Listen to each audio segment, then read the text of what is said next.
What's up? Welcome to another safety tip from YDE. I decided to throw the glasses on to look smart today. Did it work? No. So I'm here to share a tip with you today about COVID in the workplace. I know I said COVID, it's the cuss word of the century. Don't shoot me through the screen. First, let me share a story with you about a restroom that has nothing to do with COVID. At the same time, it has everything to do with it. So I go to the gym from time to time. Occasionally in the locker room, you're in the locker room either changing before you work out or changing after. You'll see a guy come in and he'll use the restroom, and then go back out or take a leak and then go back out to start lifting without washing his hands. Now, all over the gym they have signs plastered, wipe down the machines after each use. Because I've seen this so much over the years, I have a rule that I wipe down the machines before and after every use because I know what I've seen in the bathroom. Now, this is all pre-COVID, in and out of the gym. I don't know what happens in women's restrooms or women's locker room, but I've seen this for years in men's locker room.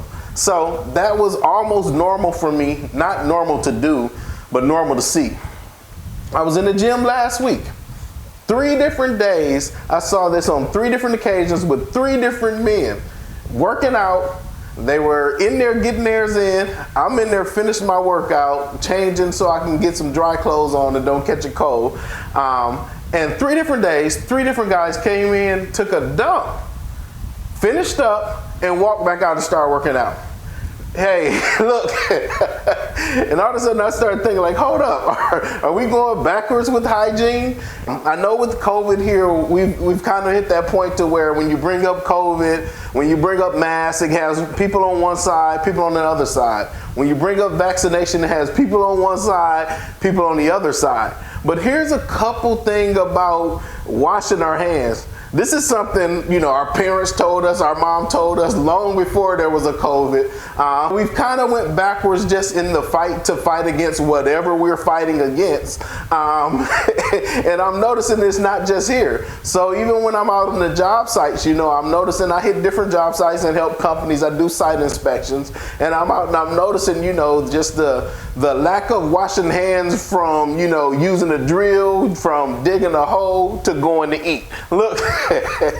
Here's 2 parts to this. For one, again, whatever I just, had on that drill, whatever I just had in that shovel is now on this sandwich that I'm eating now. But you know that, right? So here's the other part to that. When we go into a couple things, whether, how you feel about COVID, how you feel about government or OSHA, OSHA's always had a couple regulations in place that aren't new.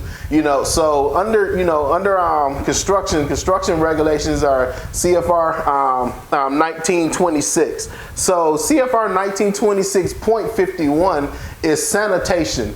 Under there is a big long stuff. I'm not going to quote it to you and act like I'm a genius because it's on the screen. You can go to OSHA.gov and look it up yourself. But when you get there, you're going to see some of the few things in there is we do have to provide the use of water, for employees to be able to wash their hands. If we don't have water in those cases, something like hand wipes, sanitizer, and I say water, but that's water with soap.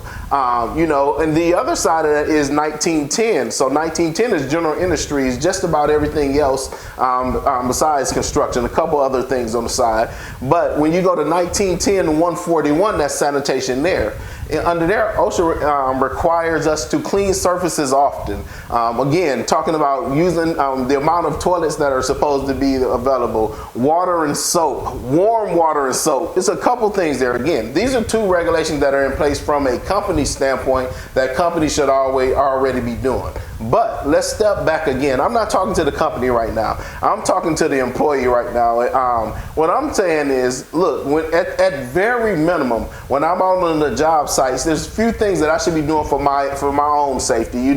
Wiping down areas often. I get it, especially if you're on the construction side. We're working outside, so a lot of that doesn't require a mask, and it's free, and everybody's working, and everything's lovely.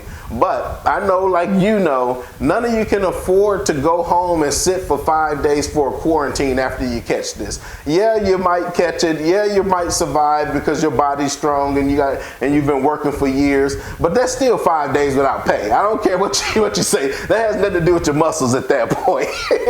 Now we're talking bill collectors and what you're going to eat. So something as simple as washing my hands often. Something as simple as, again, using disinfectant spray to spray down surfaces. If we're sharing tools, if we're sharing shovels, things like that, trying to make sure, we sanitize those in between use. It's a little extra step, but again, I'm talking now just your personal safety, you being able to continue to work, you being able to protect yourself against whatever's out there, whether it's COVID, whether it's the guy who just used the bathroom and didn't wash his hands, or whether it's the flu. That's some of the things that you can do to protect yourself. And again, I'm talking to construction, but there's the same requirement there for general industry. So if you're in factories, if you're in steel mills, if you're in the office, if you're in any of these settings, the garages, mechanic bays, if you're in it, it's the same thing. Sanitizing your hand, washing your hands at the very least. When we're talking soap and water, if you're using sanitizer, then using enough of it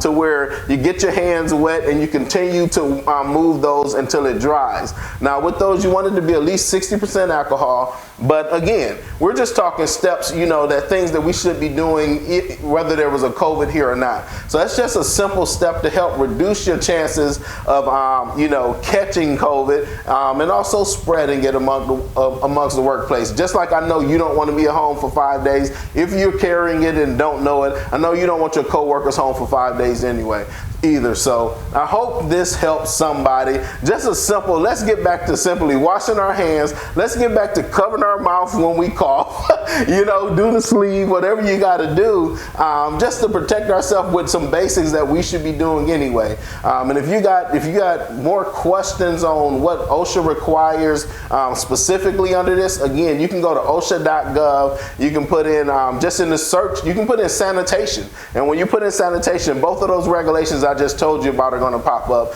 Of course, anytime you can contact YDE to help, but OSHA.gov is a great place for you to start. Hope this helps somebody. Protect yourself and see you soon.